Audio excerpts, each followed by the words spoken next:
मेरे सभी साथियों को मेरा नमस्कार। आ गई है बाल निर्माण की कहानियाँ, भाग 12। और आज की कहानी है नन्हे जासूस। उन दिनों आगरा के समाचार पत्रों में ठगी के उस विचित्र ढंग की खूब चर्चा थी। ठगी का एक विशेष तरीका अपनाया गया था। एक गिलहरी किसी व्यक्ति के ऊपर चढ़ जाती, कोई व्यक्ति गिलहरी को भगाने के बहाने आता और उसे आदमी पर से हटाता। जब गिलहरी और उसे भगाने वाले चले जाते, तब जिस पर गिलहरी चढ़ी थी उसे पता लगता कि उसकी जेब कट चुकी है या पर्स निकल गया है। एक दो बार ये घटना घटी, पर किसी ने गिलहरी के चढ़ने और लुटने से कोई संबंध न जोड़ा। जब 4-5 बार इसी तरह की घटनाओं की पुनरावृत्ति हुई तो व्यक्तियों का ध्यान इस ओर गया। उस दिन अखबार पढ़ते पढ़ते प्रदीप भी इस समाचार को पढ़कर कुछ सोचने लगा। उसने पास बैठे मित्र सतीश को यह समाचार सुनाया और पूछा, क्या तुम्हें इस घटना में कोई विशेष बात भी लगती है? सतीश ने कुछ पल सोचा और कहा, तुम ही बताओ कि तुम्हें क्या लगता है। प्रदीप कहने लगा, मुझे तो लगता है कि ये गिलहरी पालतू है, किसी ठग ने इसे पाला है। मोटा आदमी देखकर वो उसके ऊपर गिलहरी को छोड़ देता है। व्यक्ति का ध्यान गिलहरी की ओर जाता है और दोनों हाथों से गिलहरी को भगाता है। इतनी देर में ठग अपना काम बना लेता है।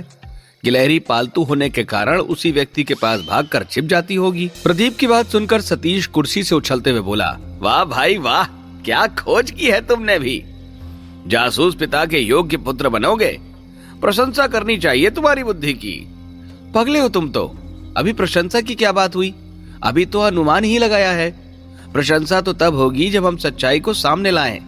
प्रदीप ने कहा, वो तुम पुलिस के लिए छोड़ दो। सतीश कहने लगा, पुलिस तो इस विषय में लगता है कुछ लापरवाह है। उसे पकड़ना होता तो अब तक पकड़ चुकी होती। फिर ये ठग अधिक दिनों तक ठगी का ये तरीका न अपनाएंगे। अपने पकड़े जाने के डर से जल्द ही ये और दूसरी जगह पर चले जाएंगे। प्रदीप बोला, हाँ भाई, तुम्हारी बात तो सच्ची लगती है। सतीश कहने लगा, प्रदीप के पिता खुफिया विभाग में जासूस थे। जब वो घर आकर अपराधियों को पकड़ने की बातें सुनाते तो प्रदीप बहुत प्रभावित होता। उसका किशोर मन भी वैसा ही करने के उत्साह से भर उठता।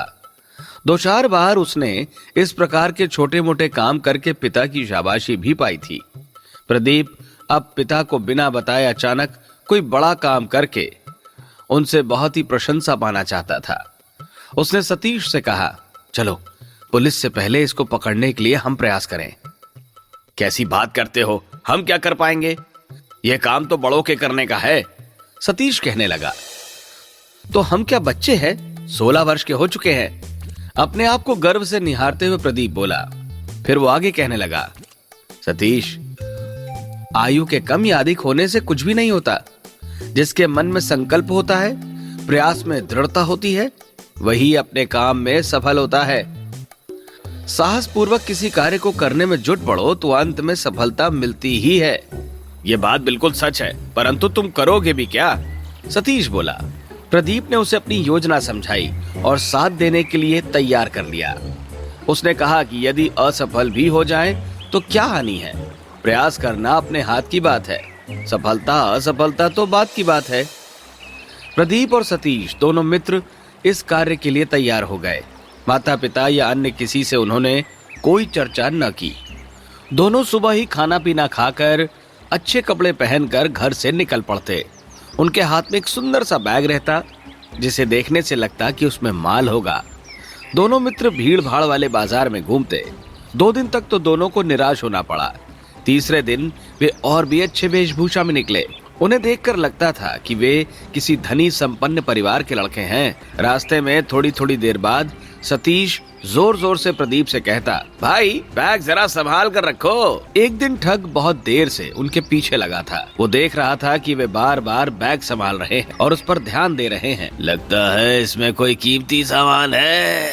ठग ने मनी मन कहा। फिर वो कोई अच्छा सा मौका देखकर उनका बैग छीनने की योजना बनाने लगा। सतीश और प्रदीप अभी तिराहे के मोड़ पर पीपल के पेड़ तक ही पहुँचे थे कि एक गिलहरी प्रदीप के कंधे पर चढ़ गई। लगता ऐसा था मानो वो फिसल के पेड़ से कूदी हो। दोनों मित्र अब चौकन्ने हो गए। सतीश 2-4 कदम पीछे हट गया। प्रदीप दोनों हाथों से गिलहरी को भगाने लगा। तभी उस व्यक्ति ने मौका देखकर प्रदीप के हाथ से बैग झटक लिया और भागने लगा। गिलहरी भी प्रदीप के कंधे से कूदकर उस व्यक्ति के पीछे दौड़ पड़ी, परंतु वो व्यक्ति कुछ आगे बढ़े उससे पहले ही सतीश और प्रदीप ने जाकर उसे कसकर पकड़ लिया। उसने छूटने का बहुत प्रयास किया था, परंतु उन दोनों मित्रों की मजबूत पकड़ के सामने उसका प्रयत्न व्यर्थ ही था। धीरे धीरे वहाँ भीड़ जमा हो गई।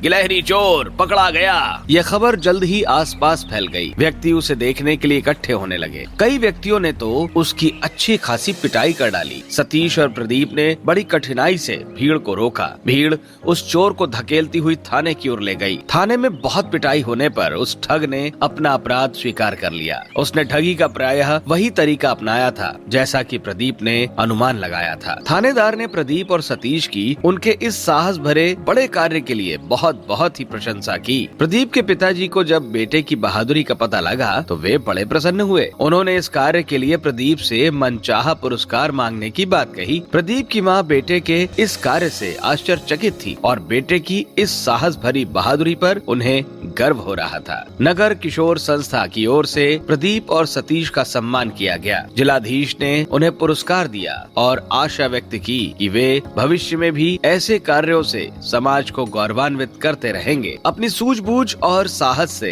किशोर भी वो कार्य कर लेते हैं जिन्हें करना बड़ों के लिए संभव नहीं होता। तो मजा आया ना दोस्तों? ऐसी ही और कहानियों को सुनने के लिए हमारा चैनल लाइक करें, शेयर करें और सब्सक्राइब करें।